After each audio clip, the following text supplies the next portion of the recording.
भागवत जी में भी मुख्यतः 7 ही अक्षर हैं। और सही बात तो यह है कि संपूर्ण मनुष्य के पास भी 7 ही दिन हैं। इस 7 दिन में बस उसको राधा रमण जी का साथ मिल जाए और किसी की आवश्यकता नहीं है। केवल इतनी सी ही अनुभूति के लिए तो हम सब लोग श्रीमद् भागवत जी का परम मंगल में आश्रय स्वीकार करते हैं। इसके अलावा तो कोई अन्य भाव ही नहीं है महाराज।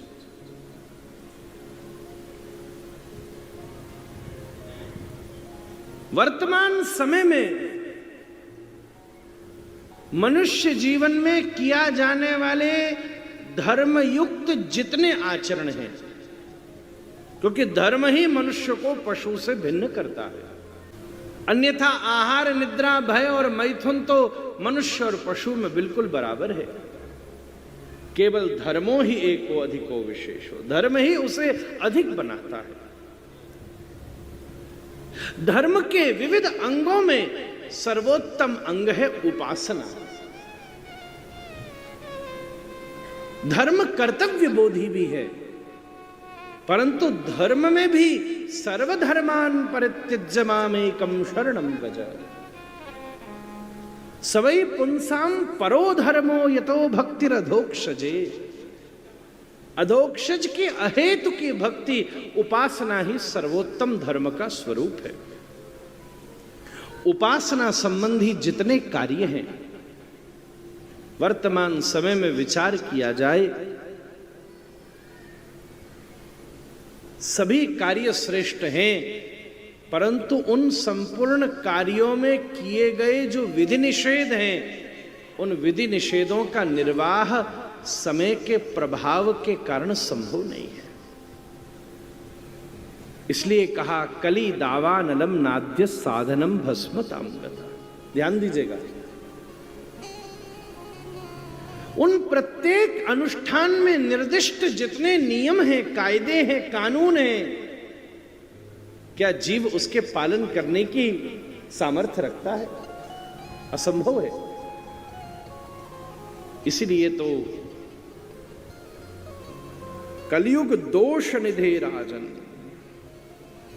दोष से भरे हुए इस काल में अगर एकमात्र कोई निवृत्ति का उपाय है तो किसी वैष्णव के चरणों में बैठकर हरि कथा का श्रवण। यही कली काले अर कोनु नहीं धर्म, वैष्णव वैष्णव शास्त्र यही कहे मर्म। कृष्णदास कविराज महानुभाव ने स्पष्ट कह दिया, 2 ही साधन हैं। तुलसी लिखते हैं ना, यही कलिकाल न साधन दूजा, जोग यज्ञ जप तप व्रत पूजा। राम ही सुमरिए गाइए, राम ही संतत सुनिए, राम गुण ग्राम। श्रवण कीर्तन और स्मरण, ये 3 विभाग ही यहां कहे हैं। संतत सुनिए, राम ही सुमरिए और राम ही गाइए। तो 3 विभाग भक्ति के कहे, श्रवण कीर्तन और स्मरण। आश्चर्य की बात यह है कि ये तीनों विभाग भी स्वतंत्र हैं।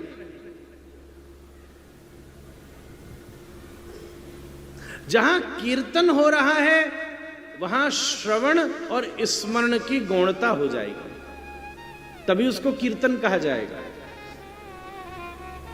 जहां श्रवण हो रहा है वहां कीर्तन और स्मरण की गौणता हो जाएगी, और जहां स्मरण हो रहा है वहां श्रवण और कीर्तन की गौणता हो जाएगी। जैसे मानो कभी कभी हमने अनुष्ठान आयोजनों में भी देखा है, कोई महात्मा बड़ी दिव्यता से समाधि लगा के स्मरण कर रहा है, तो अब जैसा स्मरण न करने वाला वैष्णव कीर्तन में नृत्य कर सकता है, आनंद कर सकता है, उसको संकोच हो जाएगा। जैसा वो श्रवण कर सकता है उसको संकोच हो जाएगा, क्योंकि उसके जीवन में मुख्यता स्मरण की है। ध्यान दीजिएगा, अब जो महात्मा बैठ करके श्रवण ही श्रवण कर रहा है उसको कीर्तन में संकोच हो जाएगा। तीनों साथ में तो चलेंगे, परंतु एक की प्रधानता होगी। पर बाबा आपसे एक विनती करूं, एकमात्र कथा ऐसी है जहां तीनों बराबर हो सकते हैं, जहां श्रवण भी बराबर हो सकता है, स्मरण भी बराबर हो सकता है और कीर्तन भी बराबर हो सकता है। इन तीनों में कमी नहीं है, कहीं भी कमी नहीं है। इसलिए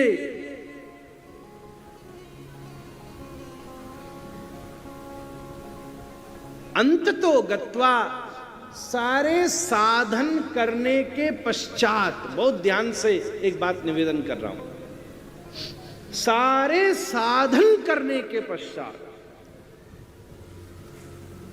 राजा परीक्षित साधनहीन नहीं है। पांडवों के वंशज हैं, अनेक यज्ञ उन्होंने संपादित किए हैं। यज्ञ, दान, पुण्य, बड़ी बड़ी सेवा पांडव वंशज कुलीन जनों के यहां साधारण सी बात है। ये साधनहीन नहीं है। और अगर इतने संतों से प्रेम नहीं होता तो अंतिम समय में सारा मंडली इकट्ठी कहां हो जाती है। आयोजन तो हर रोज भागवत जी के होते हैं, पर इतने संतों का दर्शन सब जगह थोड़ा ही ना होता है। ये तो महाराज जी का सबसे स्नेह है, इसलिए तो सब अपने अपने साधन, आश्रम, व्यवस्था, भजन सब छोड़कर यहां विराजमान है। उसका कारण क्या है? भजन है, प्रेम है, संबंध है, सेवा है, आत्मीयता है। आज परीक्षित के लिए भी सारे महात्मा इकट्ठे हो गए और कोई एरे गेरे नत्थु ठहरे नहीं। महाराज पराशर बैठे, व्यास बैठे, नव योगेश्वर सामने बैठे। परीक्षित अनेकों अनुष्ठान कर चुके हैं, अनेकों साधन कर चुके हैं, पर सारे साधनहीन नहीं है। साधन संपन्न होने के बाद भी अंत में परीक्षित ने श्रीमद् भागवत की शरणागति ली है, बिल्कुल स्पष्ट। ये श्रीमद् भागवत संपूर्ण गायत्री का विद्या स्वरूप है।